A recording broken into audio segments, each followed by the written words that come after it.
Hello there guys, and welcome back to the channel. Right now it has been a couple of days since these challenges have come to the game. Carina has definitely kicked up a stir, and there are several points that I definitely do want to address, and most importantly, and most of the complaints actually about these challenges have definitely come from disgruntled Cavalier level players, but there are also of plenty Thronebreaker complaints. But most importantly, we're gonna go through point by point, but you have to remember that this is my opinion. Just because you might not share my opinion does not mean that you have to turn into an absolute pig swine in the comment section. Do try to remember that my personal opinion can be different from yours, and that should not be considered as insult to your family's honor and everything that you stand for.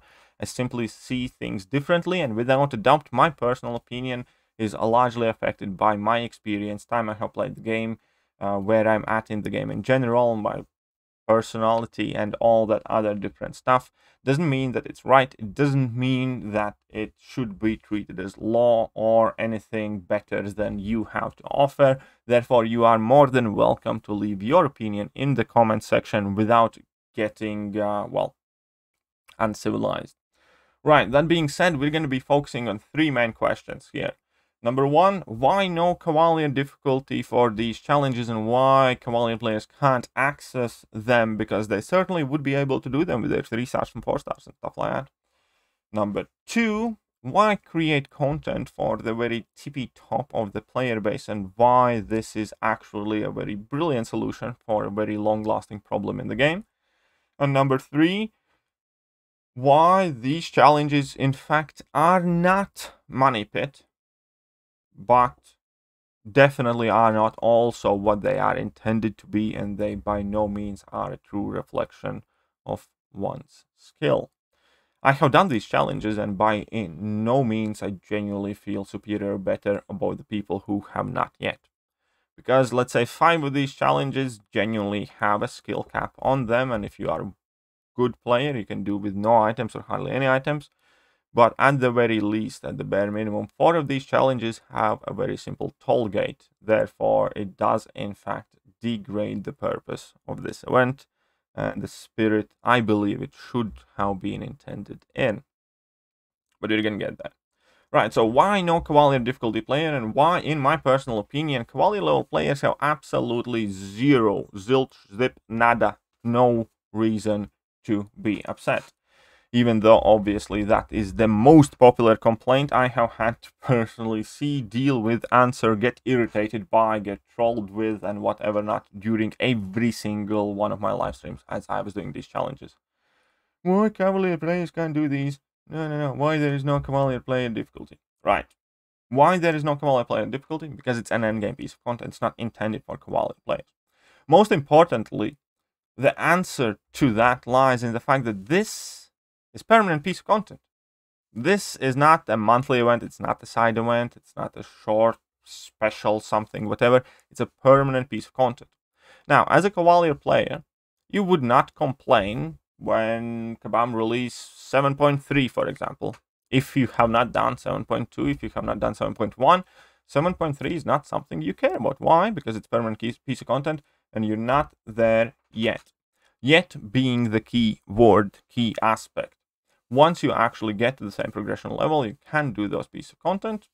Voila, perfect. Right, I do know that technically as a Cavalier player, you can access 7.2 and 7.3, but the point still stands. If you're not progressed far enough in the game to have access to that content, and the content is permanent, then only thing that you as a player have to do is gain access to that content.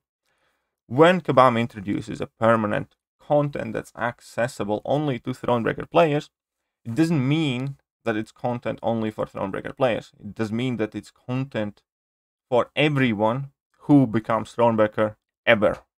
As a Cavalier player, you will have access to this content just like any other player in this game if you carry on playing and if you do what is asked of you. Now, you might not like the rules, that is perfectly fine, but it is in itself not unfair system where content is created for different levels of difficulty.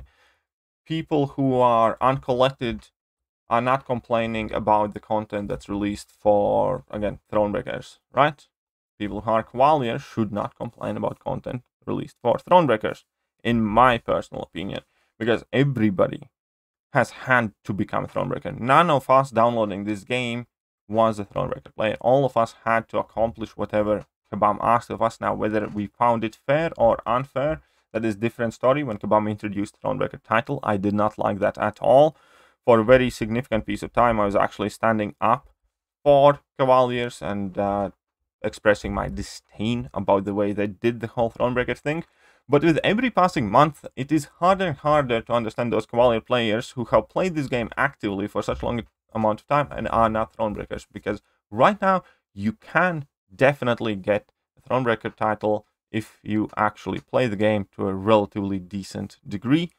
You might not be able to rank up the champion that you want to rank up, but you will be able to get Thronebreaker title if you actually play the game, do the monthly difficulty quests and side events, play Alliance quests, do all this stuff, complete Explore 7.1 variants. You can get that tier 5 CC for sure, 100%, even if you end up ranking up somebody that's subpar. Rank up Vulture if you have to, rank up, I don't know, Jubilee or Rogue or whatever, if you want to have access to this content. You might not like the rules, I don't, but it's time to grow up, stop complaining about the rules, and either get on with the system or just recognize the fact that this game might not be for you. So that effectively summarizes why Cavalier players should not be upset with not having access to this content right now. Because it's a permanent piece of content, eventually you will get access to it.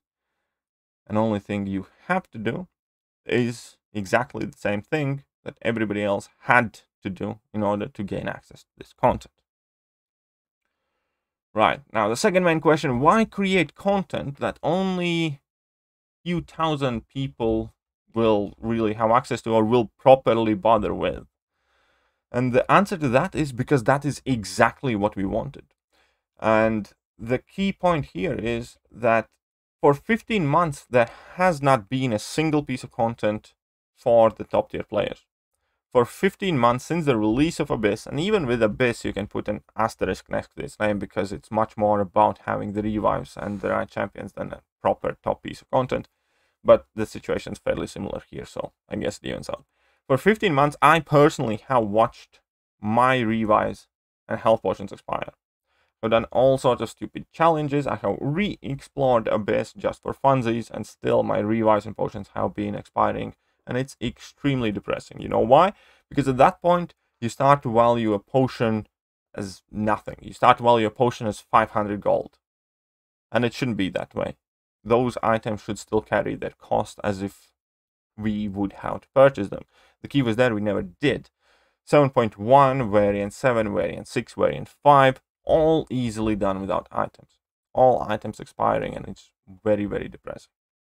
And again, the beauty of these challenges are that they do not take away any time from the developer team, any meaningful amount of time, because they didn't have to actually make anything.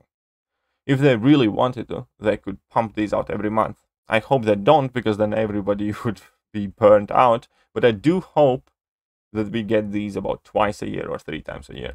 Why? Because they're perfect. They accomplish the biggest task, the biggest problem endgame players have, which is boredom, not enough challenge, not enough things to do in the game. And they sorted that, they fixed it, and doing this was like my personal MCOC Christmas. Haven't had as much fun in the game since Abyss. Did they have to spend nearly as much time to do these as they did with Abyss? No. They had to do hardly anything. One person just had to write down some weird ideas and then figure whether they're feasible and put them in the game. That's it. So that is why I absolutely love them. That is why I want more of these. Now, obviously, at least 4 of these are not great challenges. At least 4 of these objectively are much more of a toll gate for rewards than an actual challenge and fun experience. Mike's Revenge and at least 2 of the 3 Labyrinth challenges are shit. Should never have been added. Were not fun to do. Say it as you will, but they're bad. There's nothing good about them. But it's better than nothing, I suppose. But several of them were really, really, really fun, and I enjoyed it. I got them done in 40 hours or so, and I genuinely was having a lot of fun throughout. And knowing that nobody really had to spend a ton of time working on these is even better. Because now they have catered to the very top end group of the players with very minimal cost to the company, with very minimal alternative cost to the rest of the player base. That's why these are perfect. That's why I don't feel guilty for these and wanting more of these as an endgame player, because they take hardly any time to produce, and no other group of players suffer because of these having been added to the game. No Cavalier player is gonna miss the next variant because of these. No newer player or anyone else is gonna miss a single event because of this. No champion rework is gonna get delayed because of these, because they take hardly any time, and they give the brutality aspect to the game. And I enjoyed it a lot. But most importantly, even though I do think that at the very least 3 of these challenges should not have been in here, Mike's Revenge is shit and sadistic piece of crap challenge. Dance Off with Star-Lord and Inhuman Stamina are absolutely awful as well. Mike's Revenge was quite literally a toll gate where the skill level might save you 200-300 units, but you'd still end up using 30 revives, 25 revives to get that collector down. This is a bullshit fight. And Dance Off and Inhuman Stamina is again just a toll gate. It's nothing to do with skill, or very little to do with skill. It's just to do with items. However, to anybody that says that these are only for whales and that you'd have to spend a ton to get through them, no, that's absolutely wrong. That is 100% completely wrong, because people are mixing up the idea of units and correlating them with the items. Items are their own entity in this game, and whereas yes, units can get you items, but you can get items without involving units or money at all in any capacity. I was done with 8 out of 9 of these challenges before I had to spend any units, and obviously that is thanks to my stash. However, my stash was not as majorly, massively impressive as it could have been, because I had repeatedly kept exploring Abyss and kept dwindling it down. Key point being is you can rebuild your stash. If you want to get these done right now, like an impatient child, yes, you will have to spend units like I did, and you will have to spend money if you don't have units saved up. But if you want to get these done, you can 100%, without a shadow of a doubt, get all of these done without spending a single unit by taking 2 days, 3 days, week, 2 weeks, 3 weeks in between any of the bigger challenges, grinding out a bit of Realm of Legends for the potions, grinding out side events or whatever for revives, doing daily events. Within a 2-week period, you can definitely get enough revives and potions to do most of these challenges individually, with possible exception of like Inhuman Stamina or Dance Off thing. But that still can be done. It's just gonna take you a bit longer time to quote unquote reload. So ultimately, I hate Dance Off event, I hate Inhuman Stamina, I absolutely detest Mike's Revenge. Those are shit challenges, but they're not some sort of malicious money sucking pits. No, they're not. If you're clever about it, they're definitely not. Now, I personally was not definitely doing it in the most clever way possible. I took the needy, greedy child approach where I wanted to get them done, and all of them right now.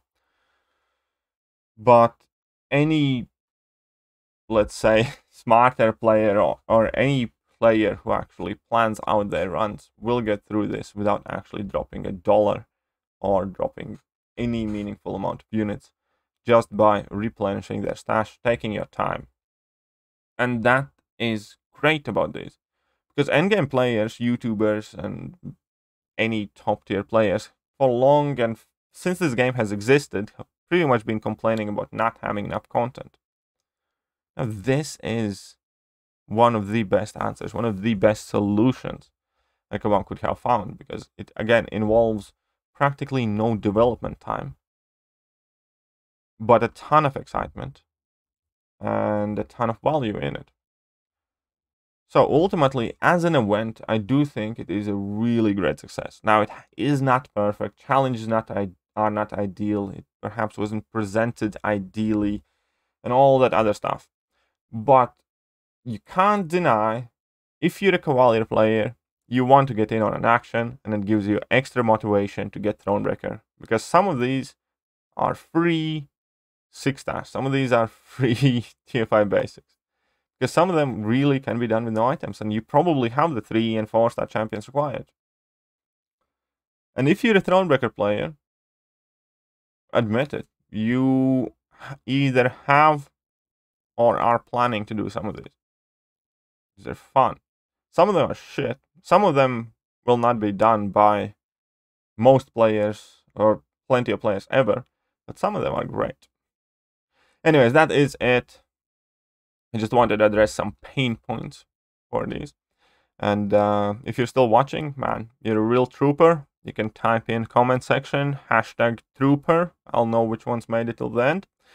But other than that, hit that like, hit that sub, drop a comment, and I'll catch you guys soon. See ya.